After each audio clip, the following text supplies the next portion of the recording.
India की बात करते हैं, इंडिया की तरफ चलते हैं। ये बताइए हम्म। इंडिया ने ऐसा क्या किया है कि इंडिया पे ट्रस्ट नहीं कर रहे बाकी जो इंटरनेशनल स्टेटस रखते हैं, जो इंटरनेशनल कंट्रीज हैं।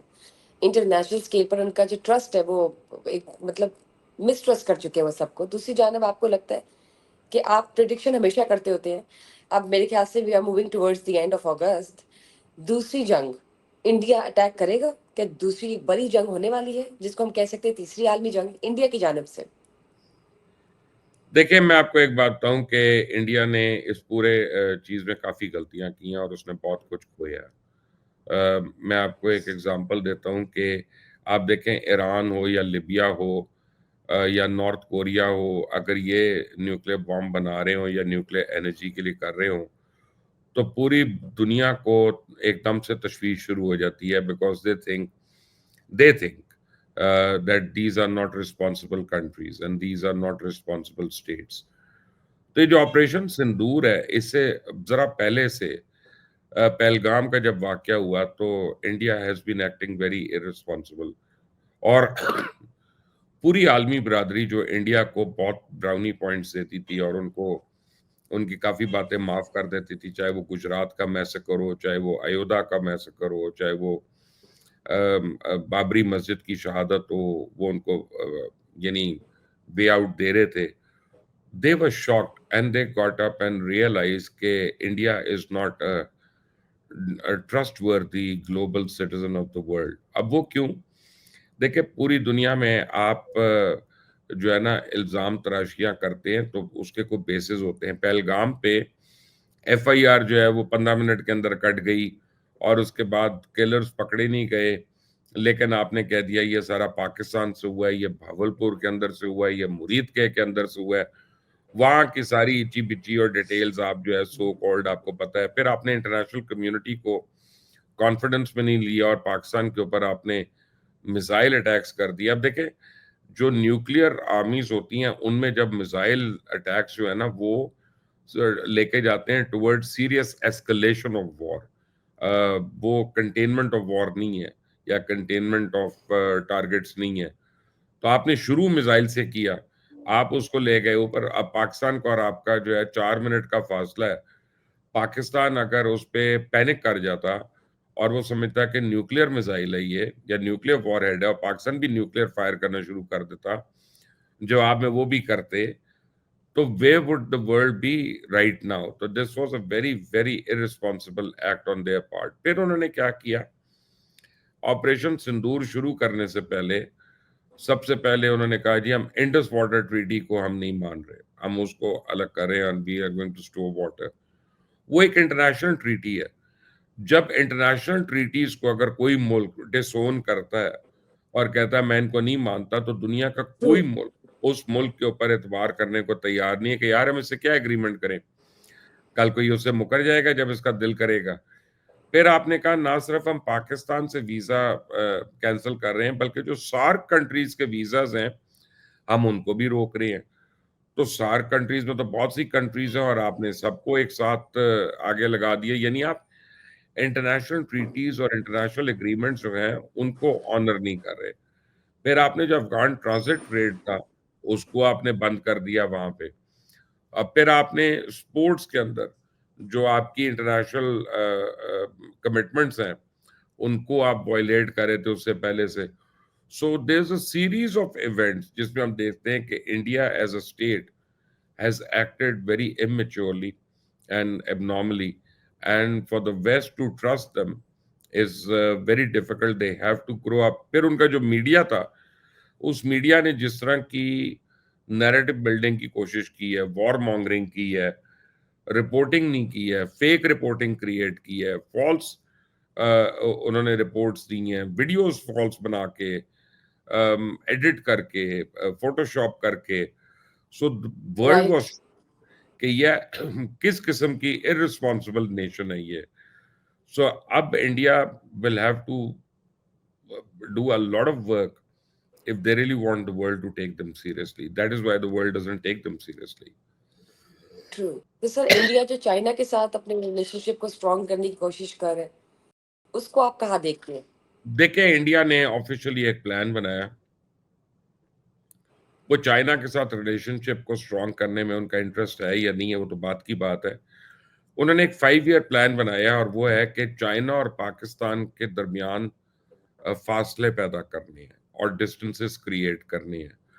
तो इंडिया का इस वक्त पूरा मोटिव जो है वो अपने फायदे से ज्यादा पाकिस्तान का नुकसान है, और इसीलिए वो बलूचिस्तान के अंदर और केपीके के अंदर टीटीपी के थ्रू और बीएलए के थ्रू इतनी ज्यादा उसने इंटेंसिफाई कर दी है टैक्स, बिकॉज वो चाइनीज इन्वेस्टमेंट्स इन पाकिस्तान जो है उनको वो हिट करना चाह रहा है, बिकॉज इवेंचुअली इंडिया चाहता है कि पाकिस्तान और चाइना के दरमियान जो है वो गैप्स हो, दूरियां हों, और उसका वो फायदा उठा सके। तो सर, जो अनाउंसमेंट की है वफाकी काबीना के इजलास में मिस्टर शहबाज शरीफ ने एज अ प्राइम मिनिस्टर कि वो चाइना जा रहे हैं बहुत जल्द और सी पैक 2 का आगाज होने जा रहा है, इसको आप कहाँ देखते हैं, कहाँ स्टैंड करते हैं? बिकॉज सी पैक 1 तो मेरे ख्याल से अभी हम सबको मालूम है कि उसका हमारे पास कोई क्लियर विजन जो है एग्जीक्यूशन पॉइंट ऑफ व्यू नजर नहीं आ रहा।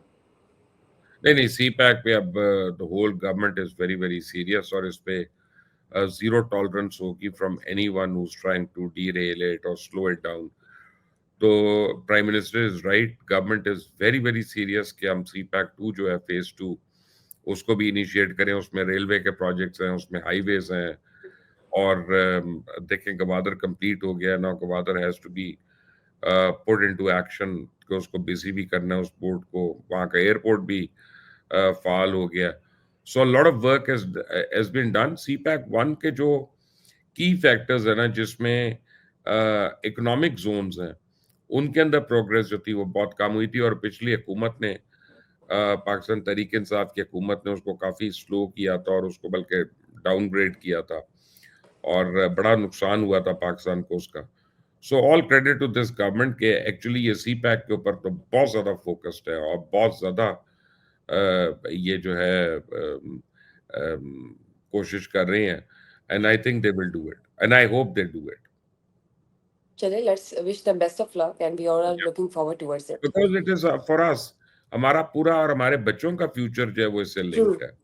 We can't true, take it like. Absolutely true. बिल्कुल, बिल्कुल। सर, एशिया कप की बात करते हैं। एशिया कप को लेकर भारत पर बहुत तनकीद की जा रही है और ये भी मालूम होता है कि एशिया कप के राइट्स सोनी टीवी के पास हैं।